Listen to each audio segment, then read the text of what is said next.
YouTube, Facebook, and GoToWebinar. This is episode number 101 of Warbird Tube, and tonight, author Steve Snyder will take us on a European tour of some of the places mentioned in his book, Shot Down. Now, before we get started, please do us a favor if you haven't already done so. I know many of you have, but if you're new here, just go ahead and do us a favor and just click that like or subscribe button. And if you're following us on YouTube, click the bell icon and you will get notifications whenever we go live.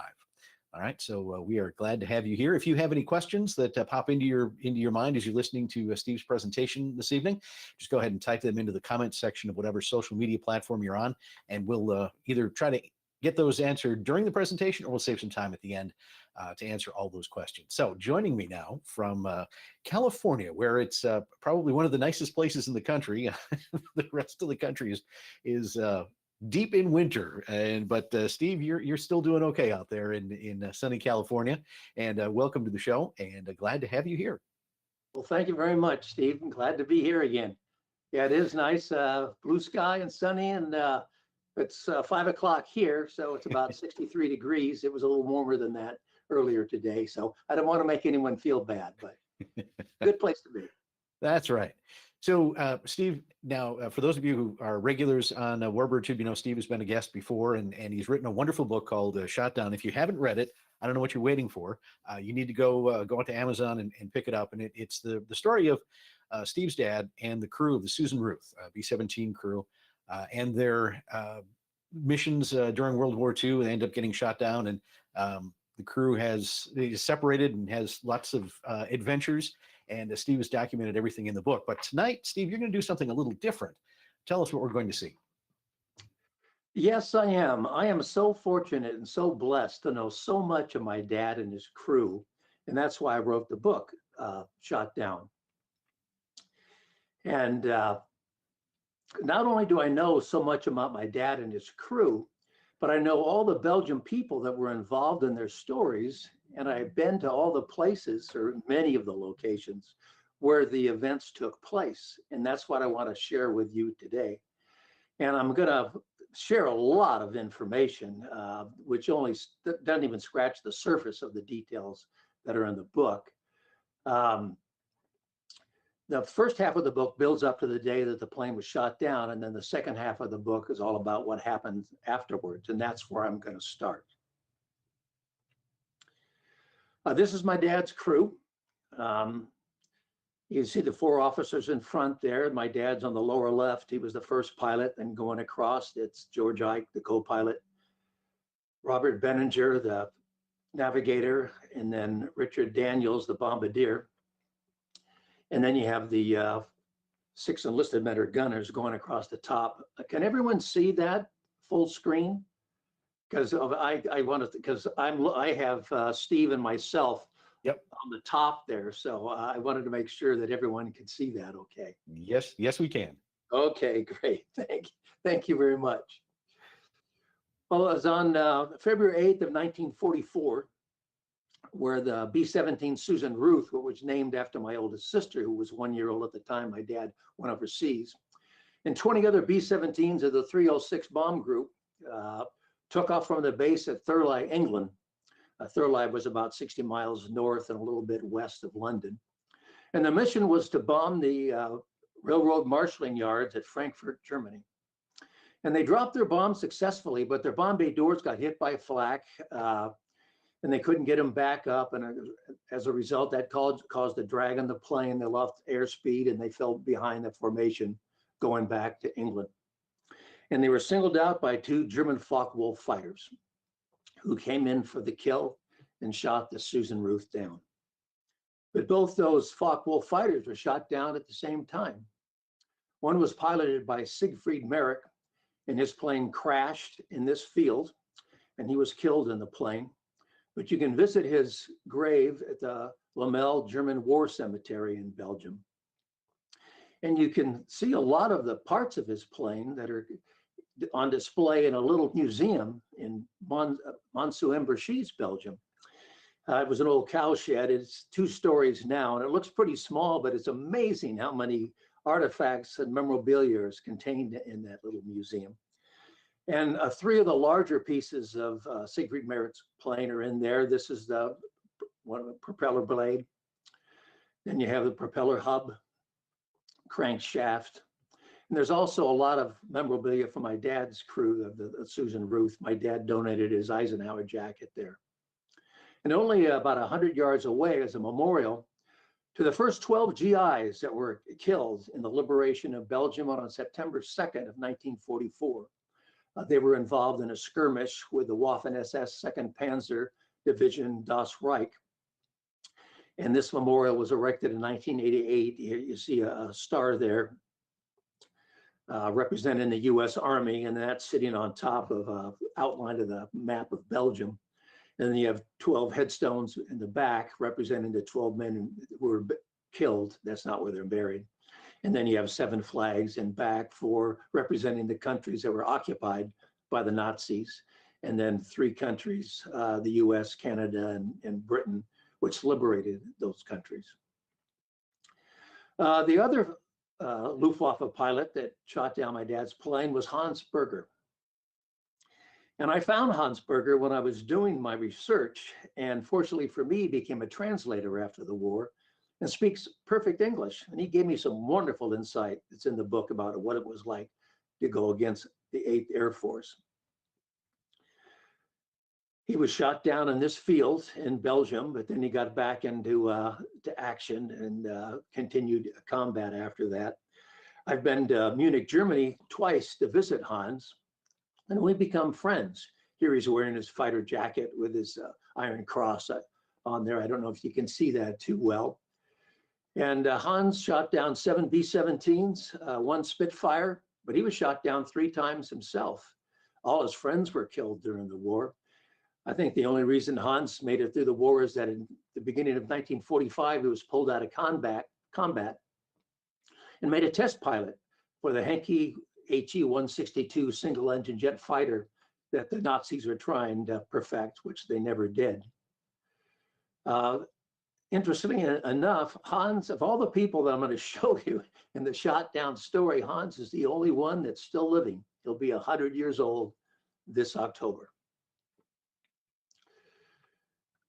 And when I visited Hans, he had a bunch of memorabilia to show me. He had a photo album that was just incredible that I don't have time to show you tonight, but amazing pictures. But this is Hans's flight log that he kept during the war. And he showed me here, you open it up, and on February 8th, I don't have a cursor here to point out, but he showed his entry on February 8th of 1944, where he shot down a B-17 and he was shot down. So it was just wonderful getting to know Hans and hearing his stories.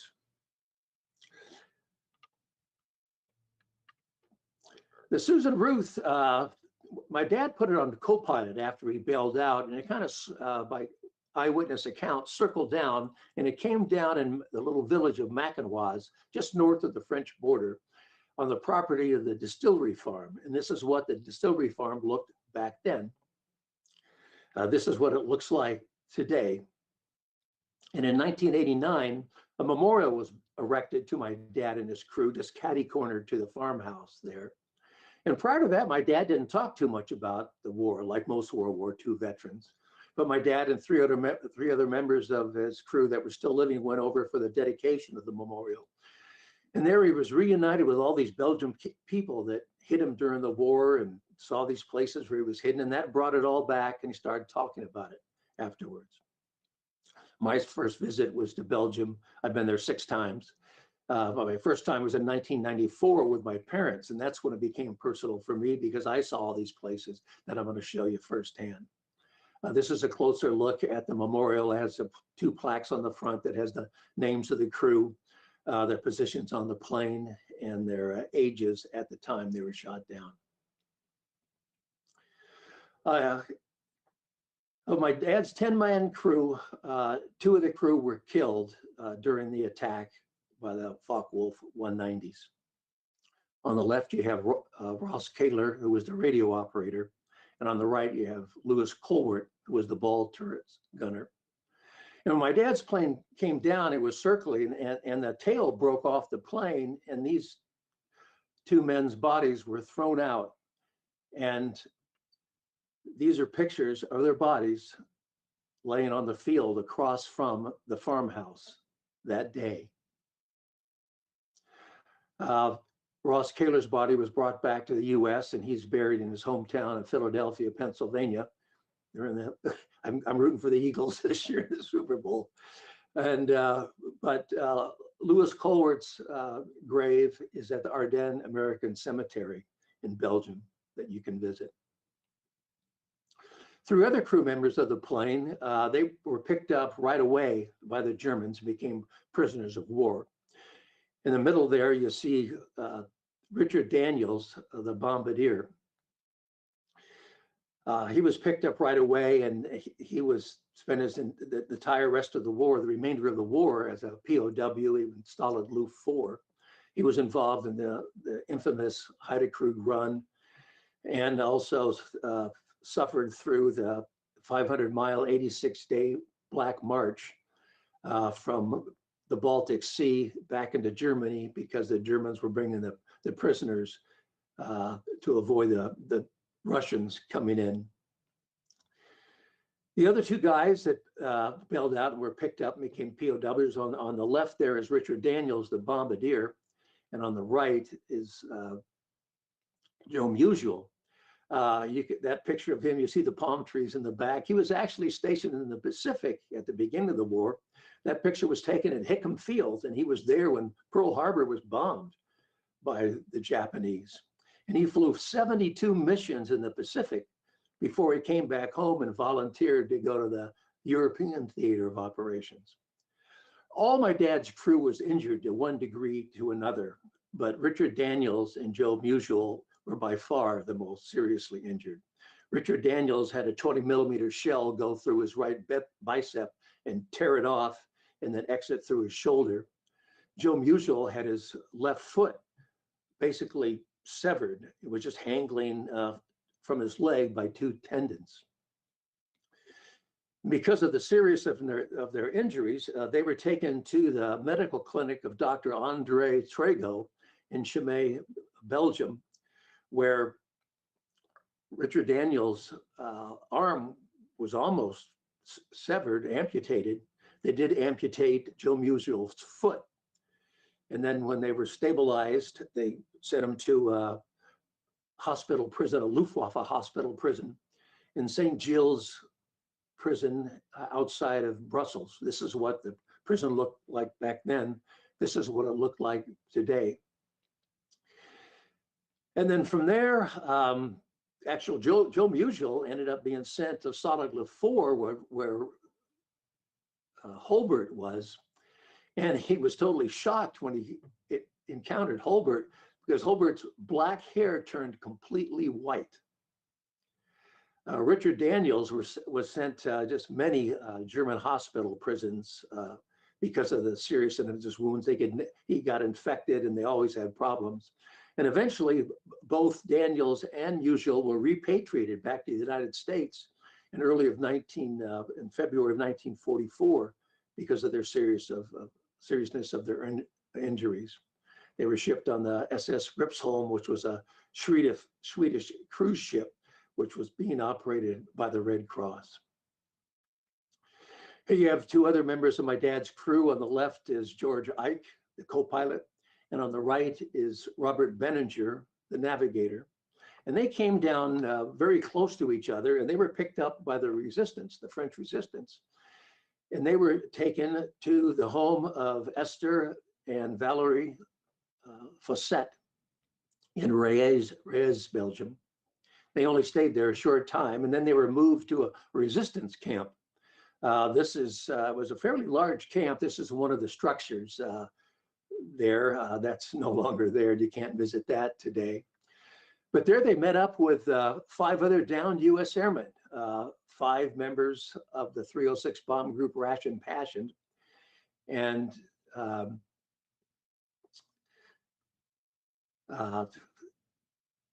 Billy Hewish, from the 91st Bomb Group, Skunk Face.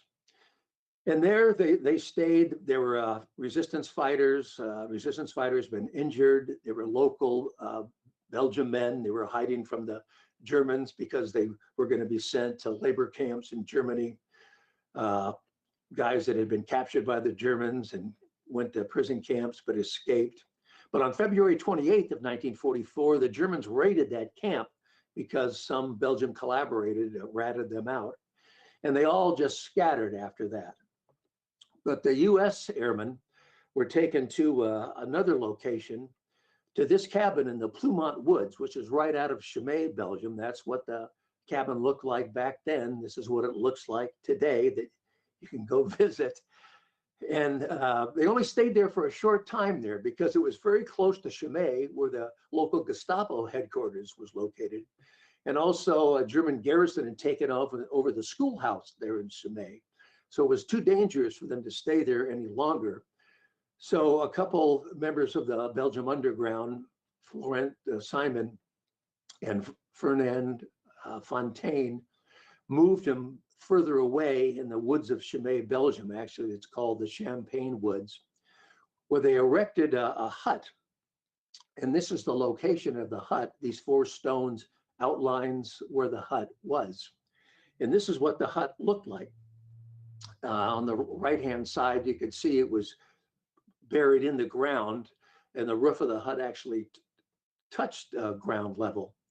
And there it had one opening door to the south. And then there was a long bed along one wall of the hut, and the table in the hut. And then on that little structure on the right, you see that was a latrine that was about 120 feet, 30 yards away. And we know what the hut looked like because one of the men that was staying there, Warren Cole, who was from the 306 Ration Passion, described it to a local Belgian man that he went to visit. And there they just hunkered down, and they were waiting to get into escape networks. There were various escape networks where downed airmen would get in down through France, over the Pyrenees, into Spain, and then out through British-controlled Gibraltar. But they had trouble getting into these networks, and finally Warren Cole and another member of the Ration Passion, Ian Glaze, they got fed up with hiding, and they just took off on their own. And miraculously, they met up with the right people, and they made it back to England. So now there were 6 men hiding in the woods in that hut. And Florent Simon, who I mentioned, this is his family. They lived in a farmhouse nearby. To the right is his daughter, Fernandi, and then his wife, Jean, holding Fernandi's daughter. Then you have Florent Simon, his son, Joseph, and then Fernandi's husband, Jules Bouet. And this is their farmhouse. I've been in that farmhouse, actually visited with the people that live there today. And I learned that the Simons also in that farmhouse hid a Jewish couple for a while, but they finally got too scared and frightened of staying there, and they took off. But unfortunately, they were captured by the Germans and shot and murdered. Another place you can visit is Jules Bouet house, which is just up the road. And Jean Simon, she cooked for the guys hiding in the hut. She washed their clothes. And Florent Simon would travel up this road. It's called the Hill of Cows Road, back into those woods where the hut was. And he rode a bicycle, and he had 2 milk pails on each side of his bike. And he would hide, the food or the clean clothes going up to the hut. And then on the far right side of that picture, you can see the farmhouse of Albert Minet. Here's a picture of Albert Minet, and a little closer picture of the farmhouse. And he also supplied food for those guys hiding in the hut. You have to remember that there's 6 guys hiding in this hut at the time. And they're, late teens, early 20s, and they could put away a lot of food. And it was difficult to keep these guys fed. And then this is a pathway to the hut. After Florent Simon would go up the Hill of Cows Road, he'd turn off on a pathway. This is what it looks like today. It was all camouflaged at the time. It's been cleared now, but as you can see, oh, there I got my little cursor back. This American flag that's on certain trees now and then, so you can walk into the hut. Here's another member of my dad's crew, John Pindrock. He was the right waist gunner. When he came down, the French resistance picked him up, and they took him to the farmhouse of George and Nellie Dershome. This is George Dershome, and this is their farmhouse. Since the war, Chimay has been built up quite a bit by then, so it's actually part of the town. It's not really a farm anymore, but that's where he stayed. John Pindrock was only 19 years old, and so he was scared to death, and he was very lonely. He wanted to join his buddies back hiding in the hut. Nellie and George tried to talk him out of it, saying it was safer just to stay there. But he wanted to get back to his buddies on the crew so he could get into these escape networks when they finally got out, and he was afraid of being left behind. So he did join them at the hut, as well as another down U.S. airman. And this is Vincent Reese from the 306 bomb group and the B-17 Woman's Home Companion. So now you had 8 men hiding in the hut. Unfortunately, on February 22nd of 1944, a Belgian collaborator had told the Germans, the Nazis, what was going on. And 1,500 men that was made up of various Nazi and German military units, police units, descended on the area, and they attacked 3 locations. One was the farmhouse of the Simone family, where Jean Simone and her son Joseph were captured. The other location was the Manet farm, where Albert Manet was captured. And the other location was the hut where these 8 men were hiding. Also hiding there was Henri Fontaine, the son of Fernand Fontaine, who was the warden of the forest who helped build the hut. He was wanted by the Nazis to be sent to a labor camp in Germany, and that's why he was hiding out with the other 8 airmen, so he wouldn't be discovered. Also at the hut that day was Florent Simon, but fortunately for him, right before the Germans got there, he had to go to the latrine, and so he was further out in the woods, and he wasn't captured. Although he saw what was going on, heard gunshots, and was actually fired upon himself, but he fled across the French border, and he stayed there until early September, when the US armies came up after D-Day and liberated the area. All the people that were arrested were taken to the schoolhouse in Chimay, Belgium, where the German garrison was.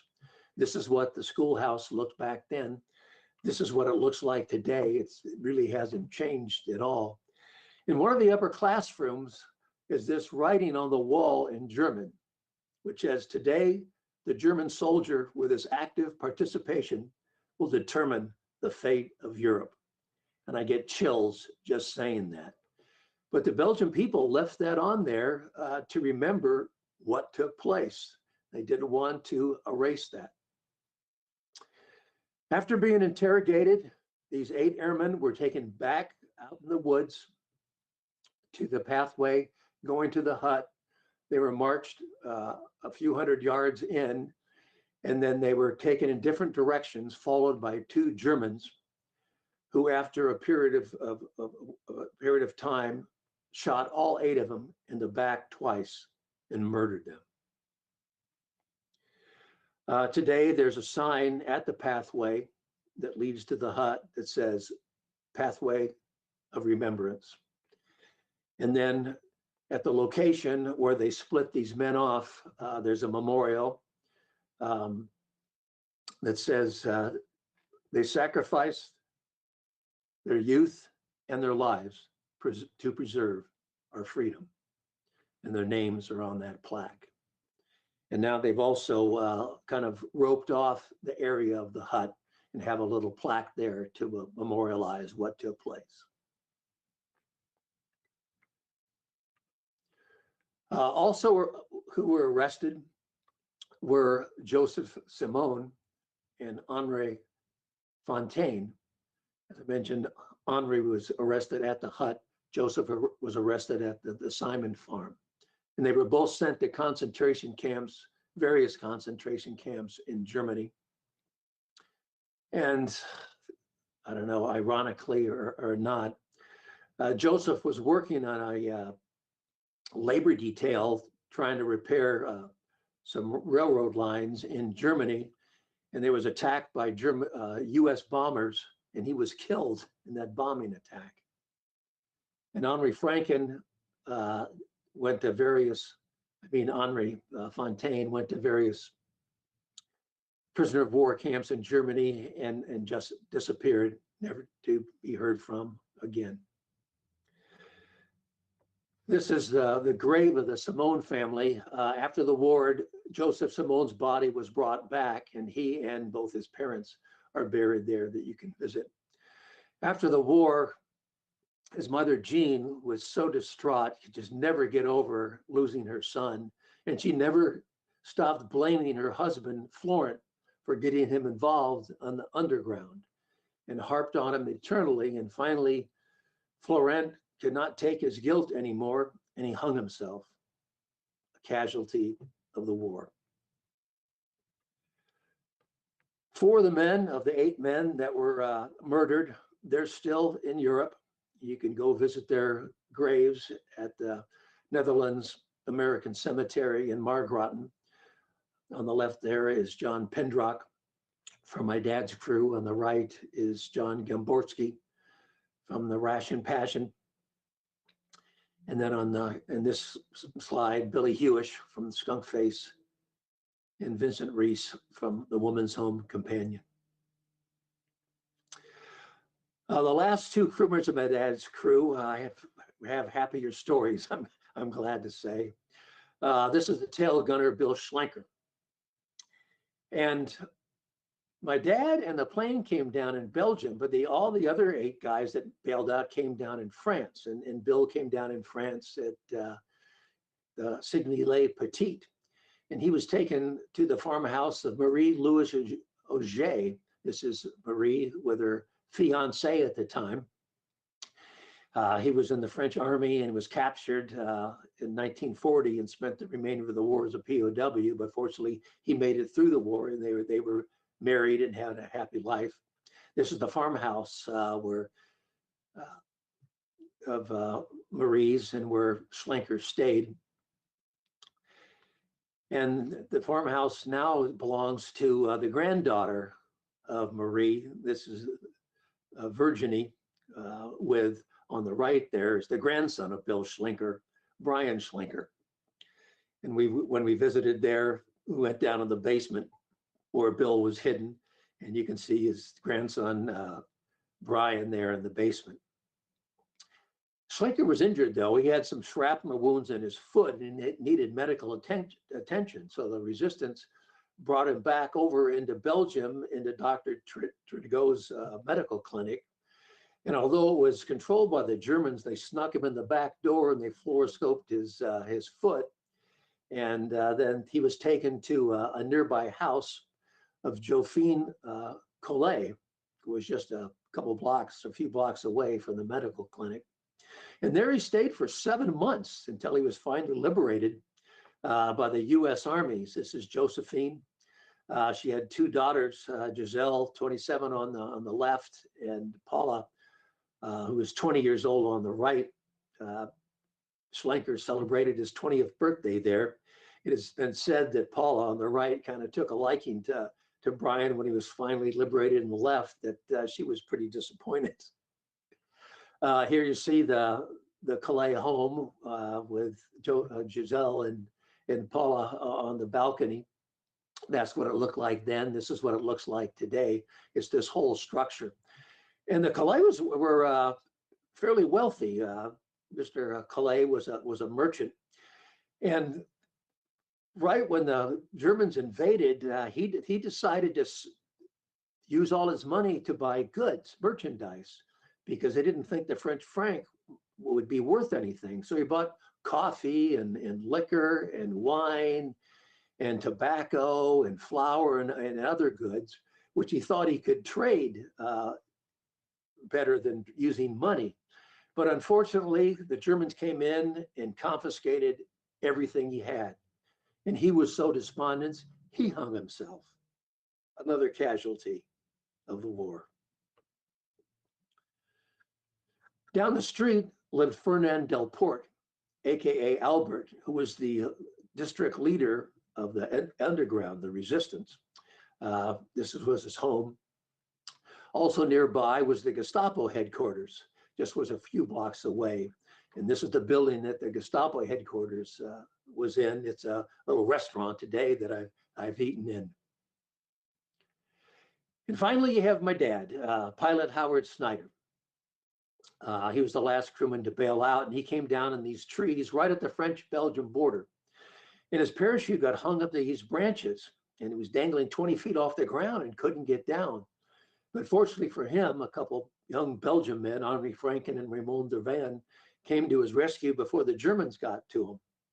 This happened early afternoon. They got a ladder from the farm and a rope helped them down this tree. That's Henri Franken standing next to the tree. As you can tell, there's lots of pictures from Belgium, and there's over 200 time pictures in the book, so you can visualize everything you're reading about. Henri sent this to my dad after the war, but this was the tree. They helped him come down. They told him to stay put and hide because they thought it was too dangerous to try to move him in daylight with these German patrols combing the area. But that night they came back and got him, and they took him to the Dervan farmhouse. This is what it looks like, or looked like back then. Here you see the Dervan family. On the left there is Ida Dervan, Raymond's mother, and then on the right-hand side you see his dad.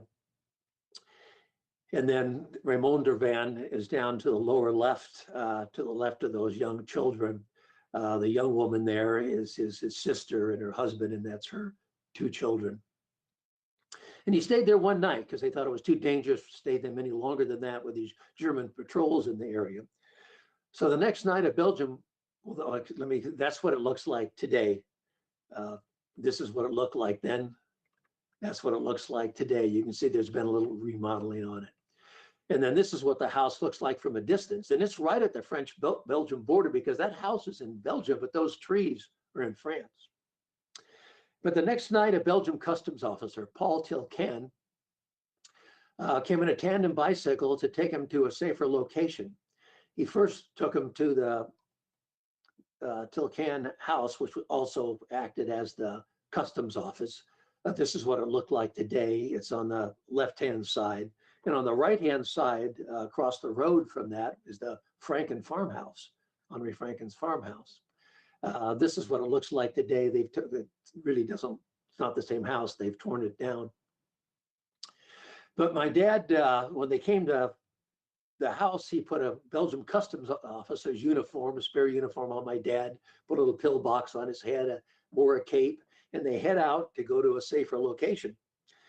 And they pedaled up this hill, and it was the middle of the night, kind of rainy, and they couldn't pedal it up anymore. So they started pushing the bike up the hill, and they came to a cabaret, which was in this building here, which is on the right side of the building, the left side of the building that's been added on to since the war. But the lights were on, people are laughing, loud talking, music was playing, and a couple of German officers come walking out that door with these 2 young French girls. And one of them comes up to my dad, puts an arm around him and asks for a cigarette for his light, for a light for a cigarette. My dad, he was petrified. He couldn't speak German, couldn't speak French at the time, but fortunately, Paul knew what they wanted, so he lit their cigarette, and the Germans let him go on their way. My dad said they were too drunk and too interested in these young girls to pay much attention to a couple of Belgian customs officers pushing a bike up in the middle of the road.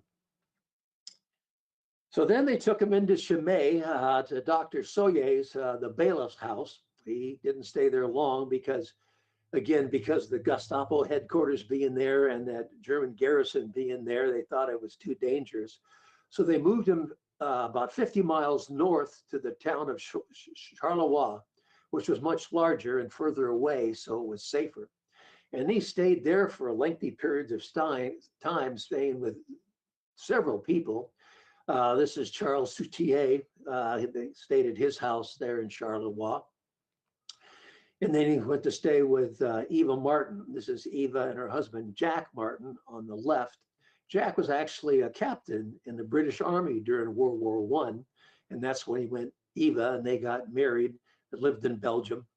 And when the Germans first invaded the area, they tried to get back to England, but before they could make it, they were caught by the Germans, and Jack was sent to concentration camps where they did medical experiments on him.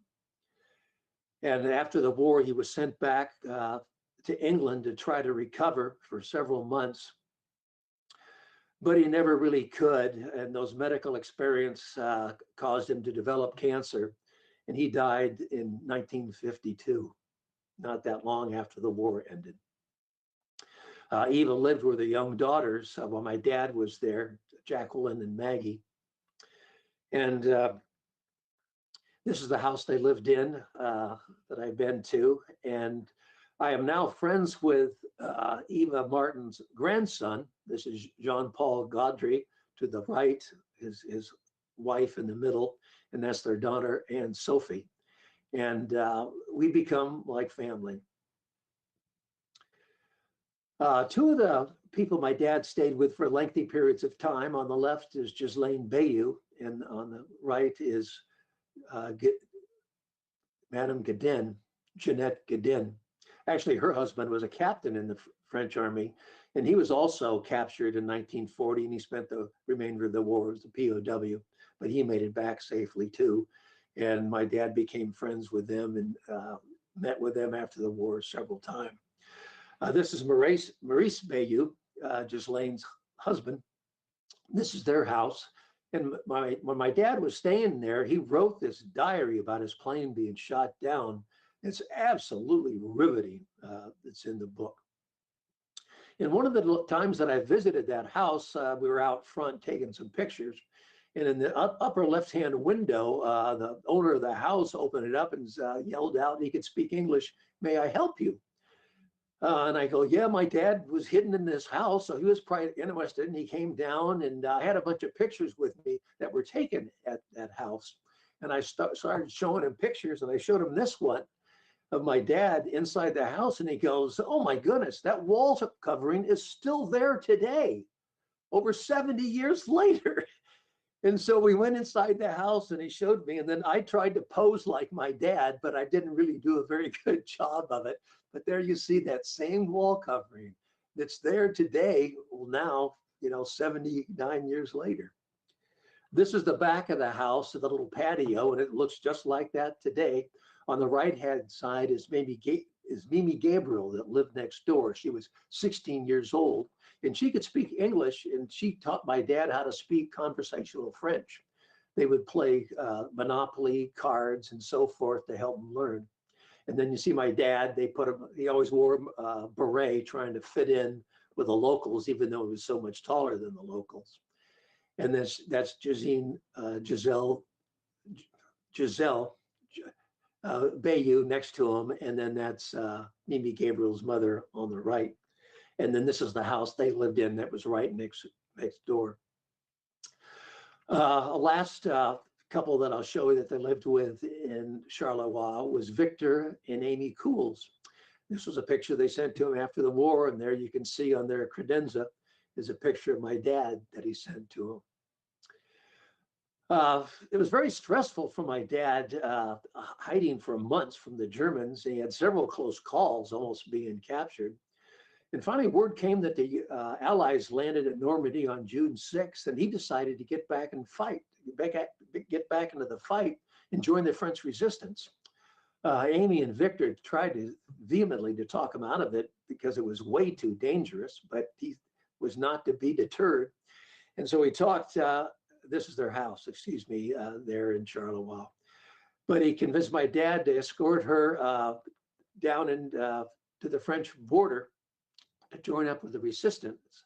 They rode bicycles down to the border. And Amy took him to the farmhouse of Henri Franken that I mentioned earlier, what helped him down from the trees. And this is Henri Franken's mother here and his little brother standing in the doorway. And then that arrow points to the room where my dad stayed. That's what it looked like back then. This is what it looks like today. Those windows to the right have been added on since then. And this is the room where my dad stayed. And it's pretty small, as you can see by me standing in it, that I could reach out and touch both sides of the wall. And then finally, my dad went across the border. The French resistance was satisfied that he was a downed airman. And he joined the French resistance, the Maquis. This wasn't the group that he joined with, but I just show you that as kind of an example of what they look like. The Maquis was independent ragtag guerrilla groups located all across France. And this is the farmhouse that they stayed in just across the border in France, Wallers, France. And this is a little closer up look. That was a picture I took of my dad in 1994 when we visited together. And he stayed in this tower in these two, where you see these two windows. And on one occasion, it was just early morning, he had shaving cream in his force. He's just in his skivvies, and he sees a German patrol coming up the road because he had a great view of that road down below. So he had to jump out of these grain kind of compartments up here, not really silos, and then hightail it into the woods to avoid being captured.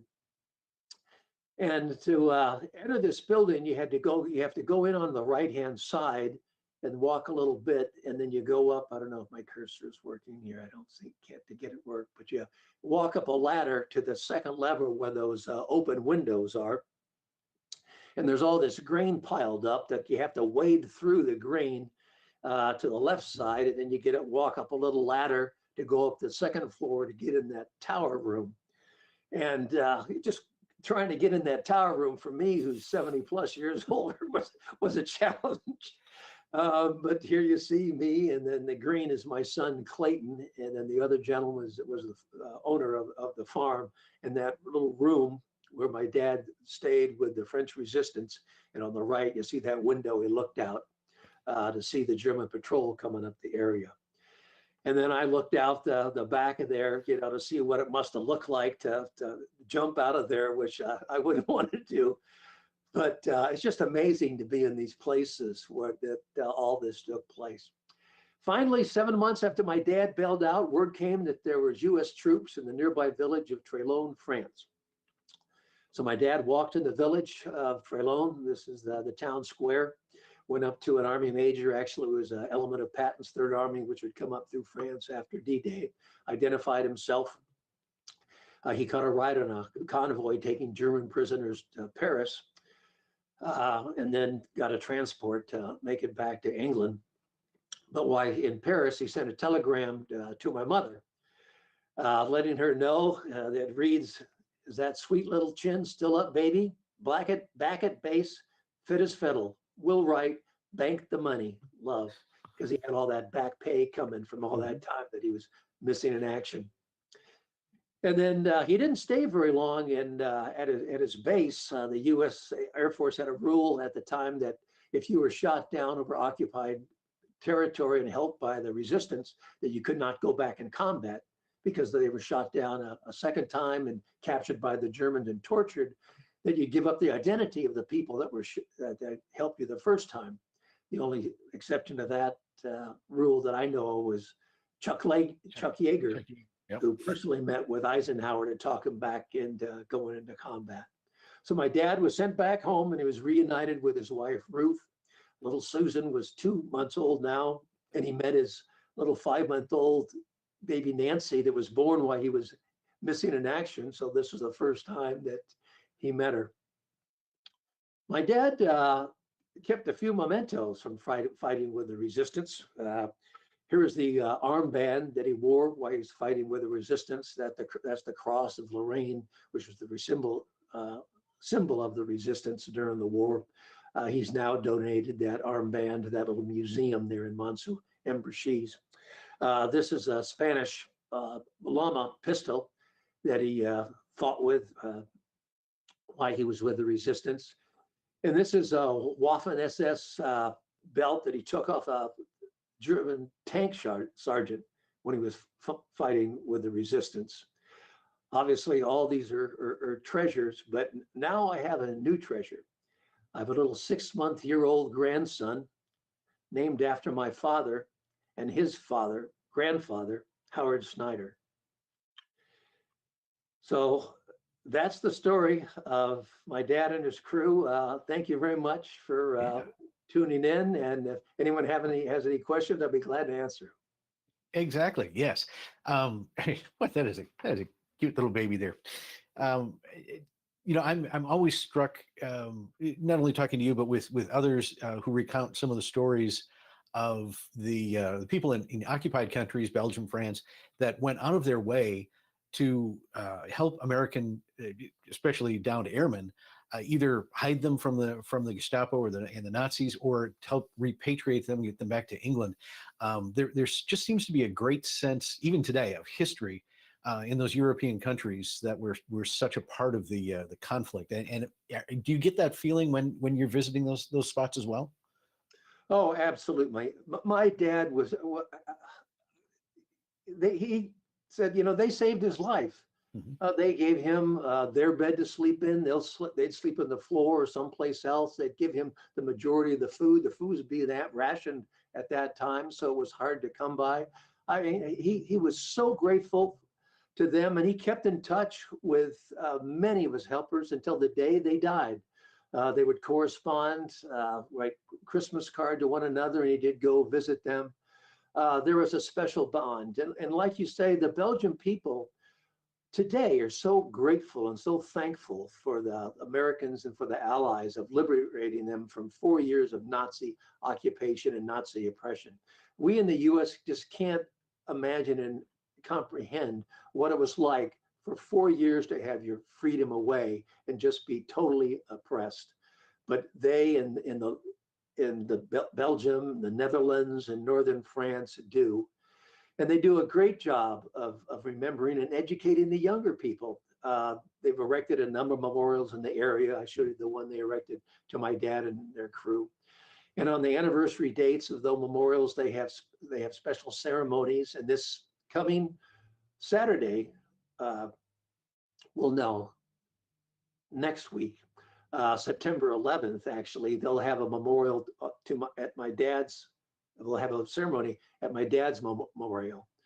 The celebrations are always on September 2nd or around September 2nd, the liberation of Belgium, where there are fabulous events where I've been to, and many of my dad's relatives of my dad's crew have been to, and they last several days, and they're wonderful events. There's lots of beer drinking, but there's lots of serious ceremonies at the memorials, and yeah, those people just cannot be thankful enough. It's amazing. I've developed some lifelong friends there from going to these reunions and these celebrations. You mentioned early on that until your dad revisited some of these spots, I think in 1994, he really didn't talk much about his time in the war. But was he still corresponding with some of the people who helped him in Belgium, even though he wasn't maybe talking to his family about what had happened, but was he still connected overseas? Yes. And, at the time where you're young and you're busy with your life and your occupation or your families, unfortunately, you just don't pay that much attention. And he would talk about going over there to Belgium, actually before he visited some of these people before the memorial was ever erected. Mm-hmm. And he would talk about visiting the Gadins, Andre and Jeanette. They became, my mother went with him, and yeah, he talked about him, and also Nellie Tilcan, the wife of the customs officer Paul Tilcan, who came and took him on a tandem bicycle to take him to a separate location. And actually, Paul Tilcan, he was arrested a few months after he helped my dad He was tortured, sent to prison, and narrowly escaped being executed. But because of the beatings he took on his head, he developed a brain tumor, and he died at age 50. There's so many casualties of the war that just weren't, they didn't die just in the fighting, was, kind of adjacent to that or ancillary to that. A few of our viewers have chimed in tonight. Henry Kyle says, good evening. And he says, your dad and his Flying Fortress crew will always be true American heroes to him, part of the greatest generation. And thank you for sharing the story tonight. Thank you. Yeah. Is there any interest in having this story made into a movie, similar to, we just saw Devotion come on the big screen in November. Is any screenwriters been knocking on your door and asking to make this into a movie? Well, I've had some feelers and so forth, but nothing's come to fruition yet. I will say I was at the 8th Air Force Historical Society reunion in DC last year. I'm on the board of directors, and a film crew from the Smithsonian came in to interview some vets, and they asked me if I wanted to be interviewed, and I said, yeah. So they actually have a series on the Smithsonian TV channel called Air Warriors. Okay. And the Shot Down story is going to be an episode on Air Warriors. So maybe that'll get some traction and draw some attention, because a lot of people who read the book says it should be made into a movie. And so who knows, maybe one day it will.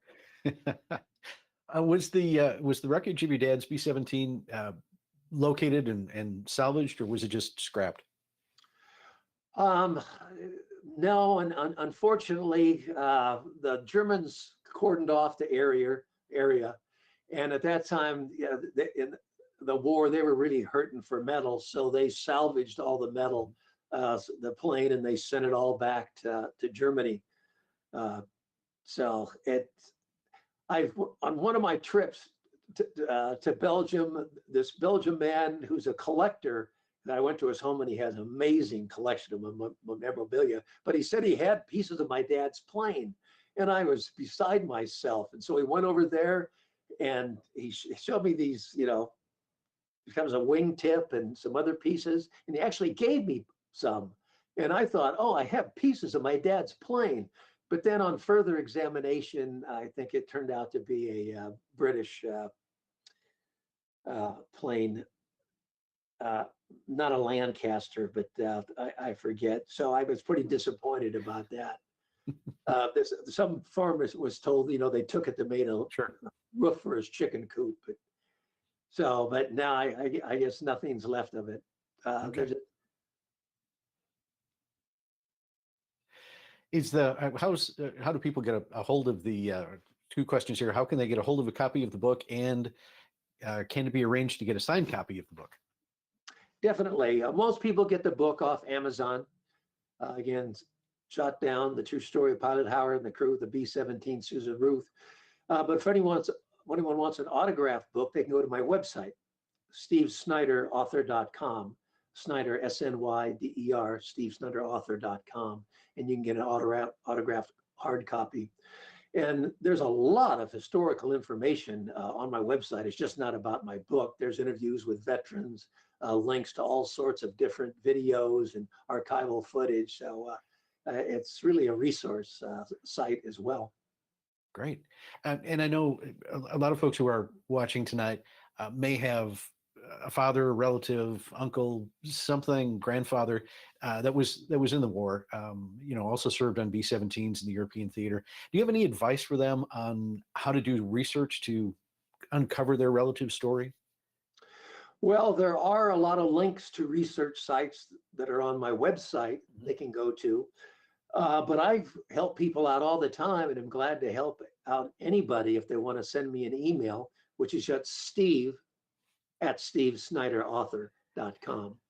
And I would be glad to help you out. And if I can't help you out personally, I can get you in contact to other bomb groups or sites that can help you out. And a good chance that you'll be able to find some information about your vet. All right. Is it just along that same line, is it easier these days to find that information, the research being available on the internet, and are there more records that are being uncovered as we move along in history? Oh, definitely. Without the internet, I couldn't have done what I did.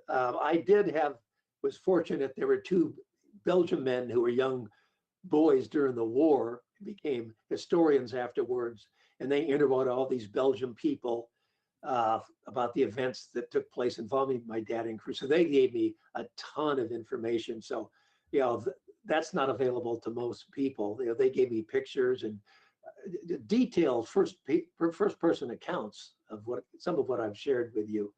But there is unbelievable amount of information on the internet, especially about POWs, POW camps, resistance people, underground people, bomb group. It is amazing how much information is on the internet, but it takes time. But if you're diligent and persevere, you can find it. Great. Well, Steve, any final thoughts before we wrap up tonight?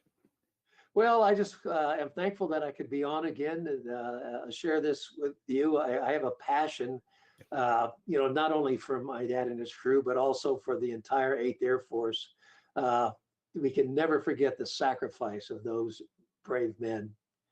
And it's my duty to keep that memory alive of all the bomb groups, all the airmen in the 8th Air Force, and really all the guys who fought in World War II. Next year, it's going to be 80 years. I'll make another trip to Belgium on the 80th anniversary. It's a long time ago, and World War II is fading in people's memories, and we just cannot let that happen. All right, Steve, thank you very much for joining us. I said it at the top of the broadcast. I'll say it again. If you haven't read the book, you need to go and get a copy of it. Read the book. You can get it on Kindle, and you can read it that way, but I definitely recommend the hard copy because it's got just a ton of pictures that are not on the electronic version that continue to flesh out the story. And again, Steve, thank you so very much for sharing not only the story of your father and the crew of Susan Ruth, but also sharing your little travelogue going back to see what some of those locations look like today. We really Every single time I go to Belgium, I find a little something new about the story. It's amazing. All right. Well, maybe next year after you go to the 80th anniversary remembrance, we can get together again and find out what you learned on this trip. Okay, deal. All right. Thank you, Steve. And thank you, everyone, for joining us tonight. Again, don't forget to click that like, subscribe, or follow button so we can let you know about any of our future shows. And as always, if you have any ideas for a topic you'd like to hear more about, send Leah Block an email at media@cafhq.org. Again, thank you to Steve Snyder for spending some time with us tonight. And until next time, from the Commemorative Air Force, I'm Steve Bose. Have a good night.